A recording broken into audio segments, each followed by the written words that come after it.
Hello mouses! There's a few things I want to talk about today, but the first one I want to talk about is from the world of science.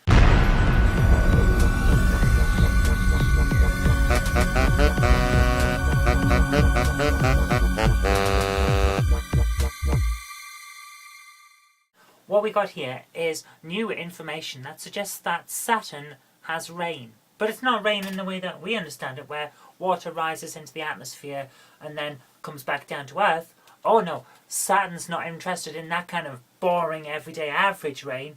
It's got rain from space. All of Saturn's rings go around it quite nicely. We see them all the time when you see pictures of Saturn. Some of them have water vapour on them. And that water vapour is trundling down onto the atmosphere of Saturn, which explains a lot about why we managed to find some very interesting traces of water vapour when Voyager went past Saturn back in the 70s. Scientists back at the time were very concerned that they were finding traces of water vapour on a planet that shouldn't have any. And now we know why. It's raining!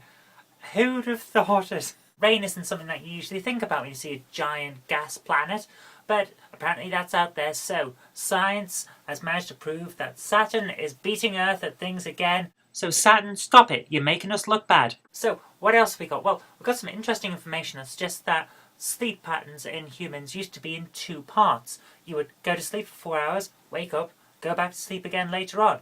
And that would last for 4 hours too. But this is something that appears to have disappeared around the 1920s, the very latest.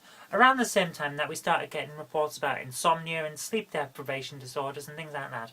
Coincidence? No. This is just weird.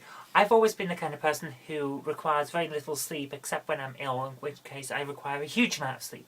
So I've always been the type of person that in old style novels from the time when we used to sleep in two parts, people would say required only a first sleep, no second sleep.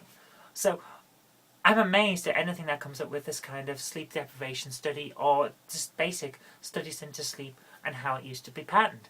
One of my friends from university found all this historical information about 10 years ago and was writing a report on it, and I found it fascinating then, and now it's coming back out and more reports are being written on it, and apparently lots of research has been going for the last 15-16 years about what actually happened.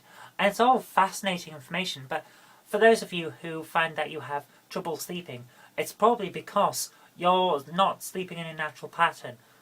The natural pattern for humans is 4 hours sleep, wake up, do something for an hour or two, go back to sleep.